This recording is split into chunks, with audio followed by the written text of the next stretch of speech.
Salut tout le monde, alors aujourd'hui on se retrouve pour une nouvelle vidéo. Donc cette fois-ci ça sera ma partie de l'unboxing du colis de chez Way of Fishing. Il y a 15 jours de ça, Kevin nous avait fait un petit unboxing de tous ses leurres et de sa canne. Donc lui c'était plutôt des leurres typées eau douce. Vous allez voir, moi c'est bien plus typé mer. Bien qu'il y ait des leurres qui puissent faire les deux. Il va y avoir quelques leurres en doublon parce qu'on a les mêmes. Donc je vais pas m'amuser à rentrer dans les détails de ces leurres. Je vais vous les montrer brièvement. Mais sinon je vais vous répéter vraiment la même chose que Kevin. Donc ça ne servirait pas à grand chose. Donc je vais commencer directement avec la canne. Donc comme vous le savez, Kevin avait une canne à truite. Ben, moi j'ai pas pris une canne à truite. Je me suis pris une petite canne casting en 2 mètres en 7,28. Donc c'est les Benkei. C'est le même modèle que Kevin. Pourquoi j'ai pris une canne casting? Tout simplement parce que en flotte tube, on a remarqué une fois qu'on avait les cannes à big bait que c'était vraiment bien plus pratique le casting que le spinning en flotte tube. Le positionnement du moulinet est vraiment plus agréable en main au bout d'une journée de pêche. De toute façon, il me fallait une canne casting dans tous les cas pour pouvoir pêcher au crankbait et au spinner, enfin à tout leurre qui tire un petit peu dans la canne, qui est désagréable en spinning. Donc là c'est une 7,28 en 2 mètres avec un talon relativement court. Vous allez le voir, c'est pas très long. Vraiment très bien pour le float parce que pour le float, dès qu'on a une poignée longue, ça devient très vite insupportable. Donc c'est dans les 200 €, elles sont toujours pas sorties, il me semble, ou elles viennent à peine de sortir. Donc pour l'instant, j'ai pas de retour à vous faire dessus étant donné que j'ai toujours pas reçu mon moulinet. Je pense y mettre un petit Revo SX de chez Abu Garcia parce que j'en suis très content, je l'ai sur la canne Big Bait. J'ai pas envie d'aller mettre 300 € dans un moulinet casting, donc je pense qu'il fera largement l'affaire. Dès à ma prochaine sortie flotte, quand j'aurai le moulinet, je vous ferai un bon petit retour sur cette canne. Je pense que ça va le faire. Par contre, je vais vous montrer les anneaux. À mon avis, il va falloir vraiment que je fasse un nœud de raccord, un nœud FG quoi carrément, parce que voilà l'anneau, vous allez voir mon dos à côté. Voilà. Il va vraiment falloir se gaver sur le nœud et pour éviter de péter à chaque lancé quoi. Donc il va falloir que je m'entraîne bien comme il faut et ça va le faire à force. Allez, donc on va passer directement au leurre. Donc je vais commencer par le BBZ Pro Rat de chez Spro. Donc Kevin vous l'avez présenté, lui il a le plus petit modèle. Moi j'ai pas fait dans la demi-mesure, j'aime quand c'est gros, donc j'ai pris le gros Ratas quoi. Lui s'était trompé sur le prix, vous avez dit que ça valait une petite quinzaine d'euros, et bien non pas du tout, ça en vaut 35. Donc voilà, après c'est un choix, c'est à vous de voir. C'est pas un leurre que vous allez perdre tous les jours étant donné que vous allez pêcher de manière forte quoi, vous allez avoir des grosses cannes. Vous allez pêcher en surface. Donc c'est pas comme un leurre souple qu'on va laisser au fond, comme un crankbait ou tout autre leurre qui va vraiment profondément. Lui il reste en surface, donc après c'est un choix.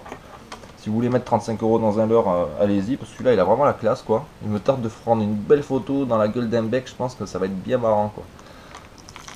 Aïe, oh, il pique bien aussi celui-là. Ah. Donc maintenant on va passer sur un autre leurre. Vraiment lui il n'est pas trop dédié au brochet, hein. C'est le Pintail EZ de chez Jackson, dédié à la pêche du thon sur chasse. Donc moi je vais m'en servir pour le thon essentiellement parce que c'est vraiment une valeur sûre. On va sur plein de sites internet, on demande un bon leurre pour le thon, le Pintail EZ il ressort de long quoi. Donc c'est un leurre qui fait 120 ou 110 il me semble pour 45 grammes. Donc c'est voilà, c'est quand même lourd, il est super dense, totalement silencieux. Donc ça le thon ça lui plaît beaucoup, je pense pas qu'il aime trop le bruit, je suis pas vraiment un spécialiste du thon. J'aimerais bien le devenir. Mais voilà, je pense que les billes c'est pas son pote quoi, c'est pas ses potes les billes. Donc après il est armé vraiment pour résister à tout rush de tuna quoi. Donc on verra bien. Je l'essaierai aussi sur les liches cet été si jamais je tombe sur une chasse de liches pendant que je suis en train de pêcher en digue sur les pissorelles et les orphies ou les loups. On verra bien, j'aurai toujours la grosse canne à thon avec moi pour voir et essayer de planter une brave liche. Donc on va passer à d'autres leurres, les leurres qu'a présenté Kevin. Donc je vais vous montrer mes coloris. Donc là c'est le Blank Shot de chez Jackson. Le coloris vraiment différent de Kevin, bien Fire Tiger, ça descend à 4,50 m, qui fait vraiment beaucoup de son. On verra bien. Il me tarde d'avoir le moulinet casting pour pouvoir envoyer, voilà, c'est notamment grâce à ce genre de leurre que j'ai pris une canne casting, parce que comme vous voyez, les bavettes là, elles sont vraiment grandes, c'est pas des petits cranks qui descendent à 1 mètre. Donc c'est le genre de leurre qui va vraiment beaucoup tirer dans la canne, et là avec une canne spinning, ben, c'est vraiment très désagréable. Ensuite, ben, les level crank de chez Red Japan. Vous voyez là, moi j'ai deux coloris vraiment différents de ceux de Kevin. Il a déjà eu de jolis résultats sur les becs en Ariège, donc moi il me tarde d'aller tester ça. Ils ont vraiment des finitions terribles. Je connaissais pas du tout moi non plus, donc on va bien voir.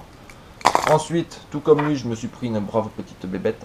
Donc là c'est le Namazemi de chez Jackson. Lui il a un coloré un petit peu plus naturel. Moi j'ai voilà, on dirait un petit grillon, on dirait je sais pas une abeille, je suis pas spécialiste des insectes. Mais enfin on va bien voir sur les basses et sur les chubs, je pense qu'on va faire malheur. Ensuite j'avais deux leurres à truite, donc là c'est le trou de thune que Kevin nous a aussi présenté. Et là c'est le Mid Crank je crois de chez Red Japan, je sais plus exactement. Que moi je vais me servir beaucoup pour la truite. Dans les fosses, pour aller gratter les fosses, on verra bien, je pense que ça devrait le faire pas trop mal.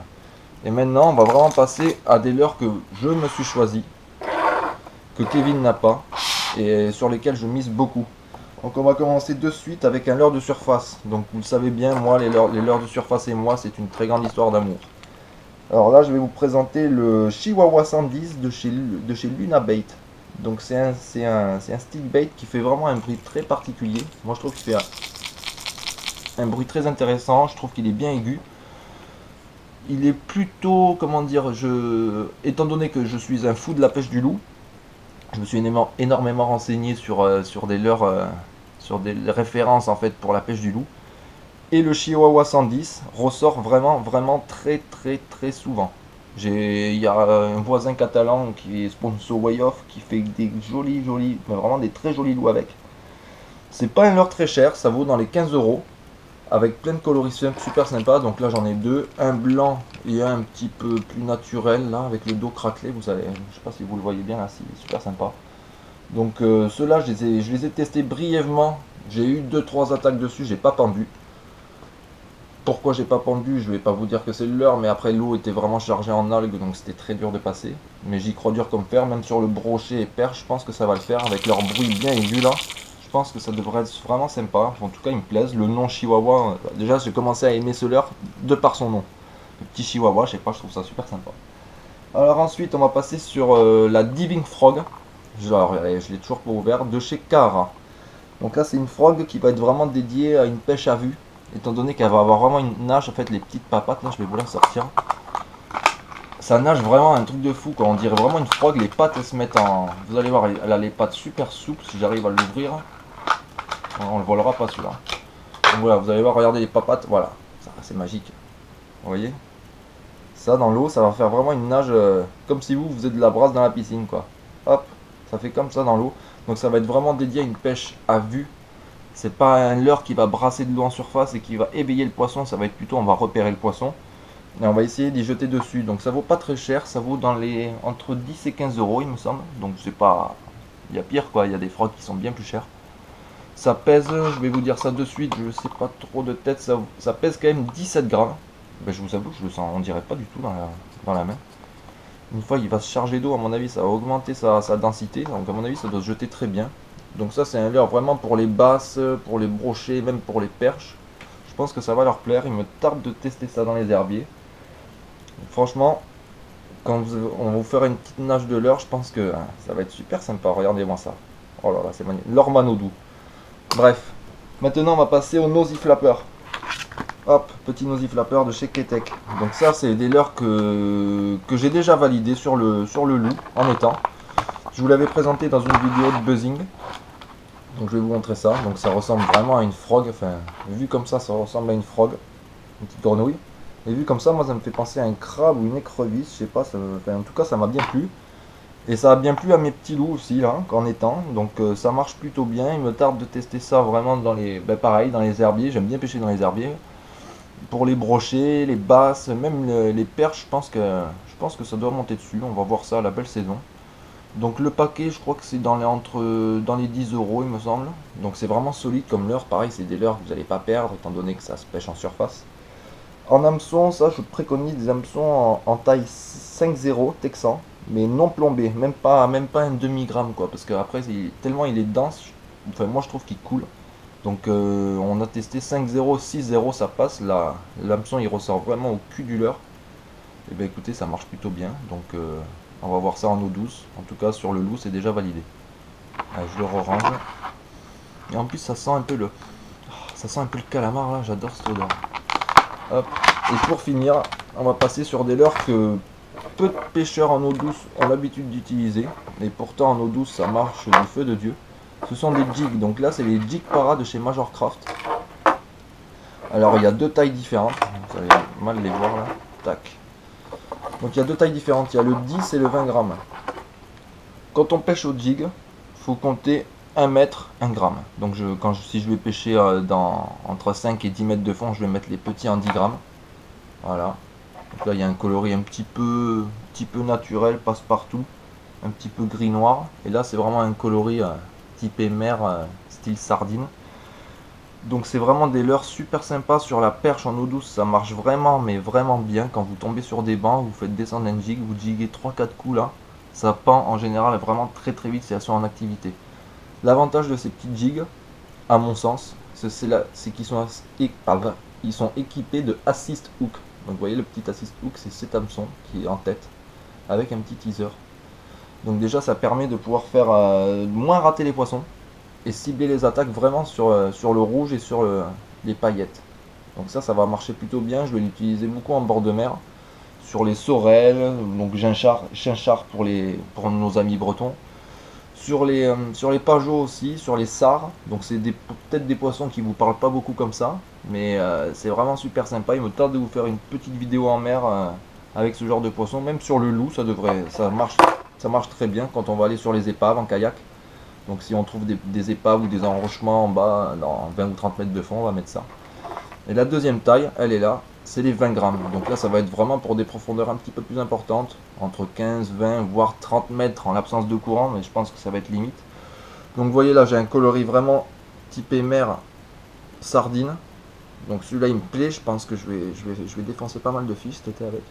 Là, c'est un coloris un petit peu plus naturel, noir-blanc, on dirait un petit mulet. Donc celui-là aussi super sympa. Et le rose, sur une couleur qui marche terriblement bien sur les perches, mais aussi énormément bien en mer. Le rose en mer, je ne saurais pas vous dire pourquoi, mais en tout cas ça marche terriblement bien. Donc voilà, ça vaut pas cher, ça vaut moins de 10 euros. Il me semble que c'est 9,70 € pour être vraiment précis. En tout cas voilà, si vous pêchez en eau douce, c'est toujours bon d'avoir des petites jigs dans sa boîte, parce que des fois ça peut faire la différence. Bah écoutez, voilà, je suis arrivé au bout de mon unboxing. Donc vous voyez, il y a eu pas mal de leurres type mer qui s'associent vraiment aussi bien en eau douce. Donc il me tarde de pouvoir vous tester tout ça, de faire des belles photos et de prendre des beaux poissons avec tout ça.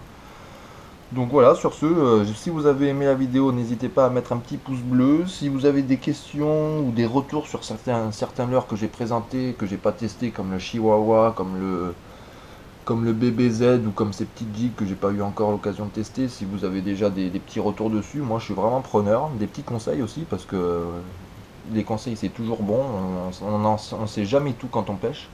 Donc il faut toujours bien écouter tout le monde et se faire sa petite idée sur la technique. Donc voilà, bah sur ce, je vous souhaite une bonne journée et on se retrouve la prochaine fois pour une autre vidéo. Tchuss tout le monde!